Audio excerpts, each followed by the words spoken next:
Kembali lagi di channel Excel Formulasi, tempat belajar Excel yang mudah, singkat, dan jelas. Dalam tutorial kali ini kita akan membahas sebuah tools di Excel yang paling banyak dipakai untuk analisa data, yaitu pivot table. Di sini kita akan membuat laporan seperti total penjualan per bulan, penjualan per produk line, perbandingan penjualan per produk lain dalam 3 tahun terakhir, kemudian distribusi penjualan per produk lain dalam format persen, mencari top 5 dari sales rep dalam 3 tahun terakhir, dan melihat jumlah transaksi di setiap sales rep dengan merubah kalkulasi dari sum menjadi count. Sekarang kita masuk cara membuat pivot table. Di sini sudah tersedia tabel transaksi penjualan untuk miniatur kendaraan. Jadi di sini kita lihat ada kolom order number, order date, product code, product name, product line, by price, quantity, sales, sales rep, dan country. Jadi untuk membuat pivot table, langkah pertamanya yaitu klik sel yang ada, kemudian klik tab insert, klik pivot table. Ketika muncul dialognya, biarkan saja, ini namanya akan diisi sendiri. Pilih new worksheet, kemudian klik OK. Pada worksheet baru, lokasi pivot table yang kosong akan muncul di sini, yaitu A3 sampai A20.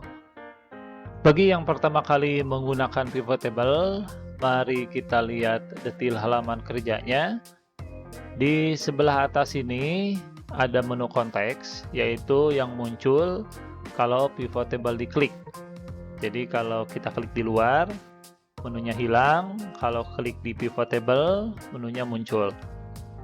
Kemudian di sini ada dua tab, yaitu Analyze dan Design. Mari kita bahas satu persatu. Yang pertama yaitu ada pivot table name, yaitu untuk memberi nama pivot table. Berilah nama yang deskriptif agar Anda tidak bingung jika membuat beberapa pivot table untuk dashboard. Kemudian ada active field, ini untuk menunjukkan kolom yang sedang aktif, dan ada setting. Di bagian setting ini yang paling sering dipakai adalah bagian number format. Jadi kita bisa memformat tanggal, angka, dan currency. Kemudian di sebelah sini ada group, ini untuk pengelompokan data pada satu kolom. Misalnya pengelompokan tanggal menjadi bulan, kuartal, tahun. Kemudian di sebelah kanannya ada filter.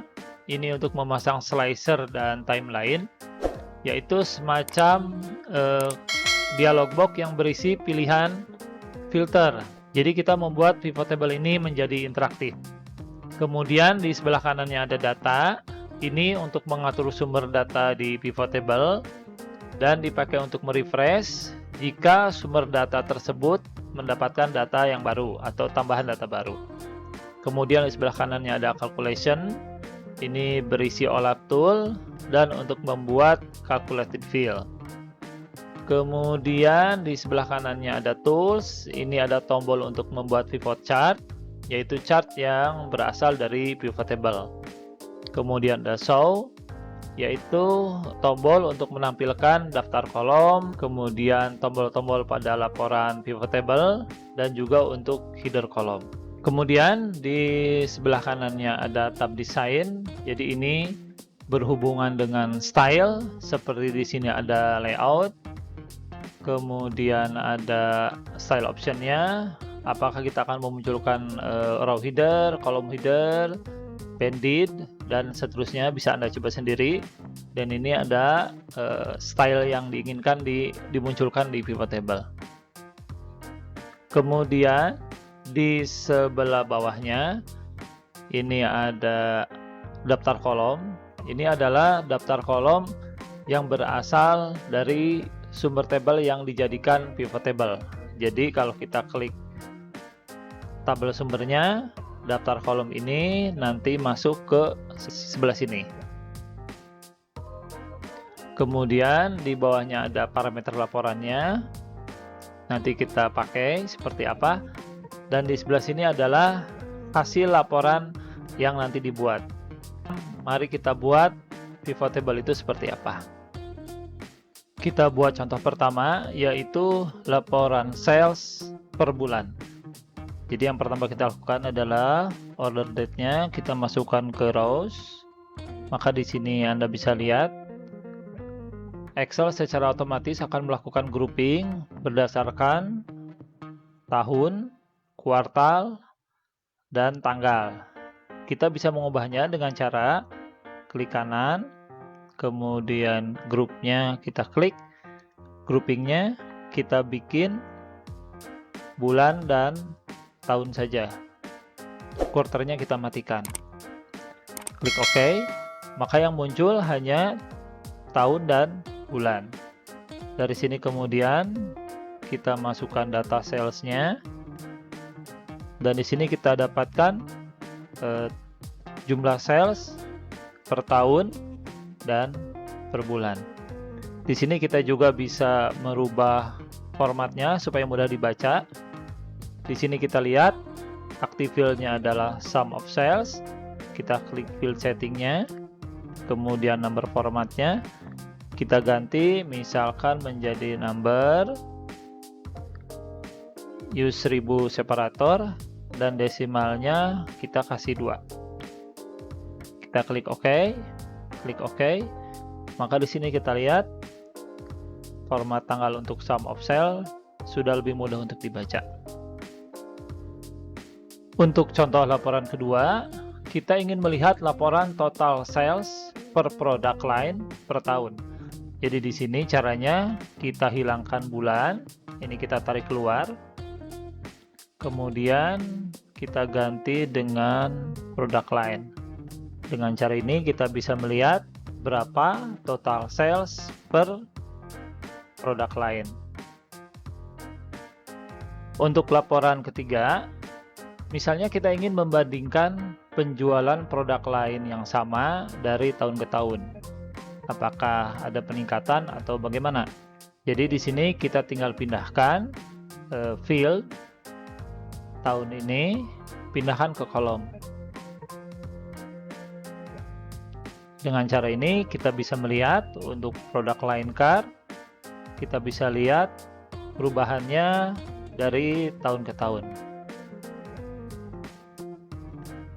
Kita juga bisa membuat total sales dalam format persen.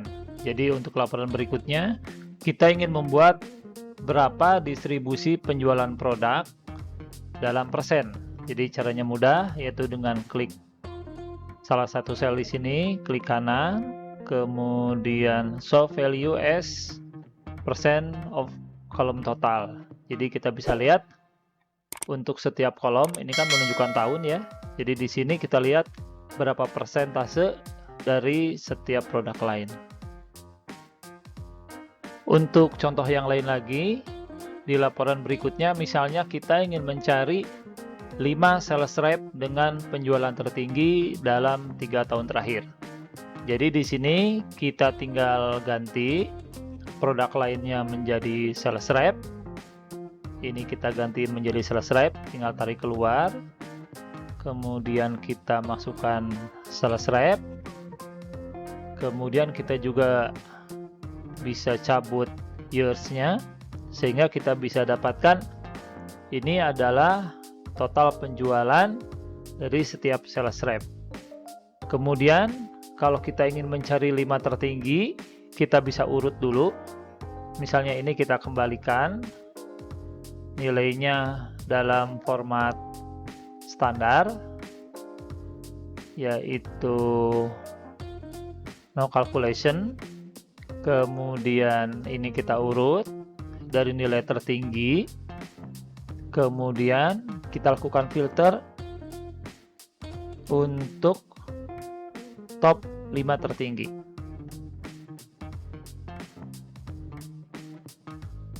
Di contoh berikutnya, kita akan mencoba untuk mencoba mengganti fungsi atau menambahkan fungsi lain.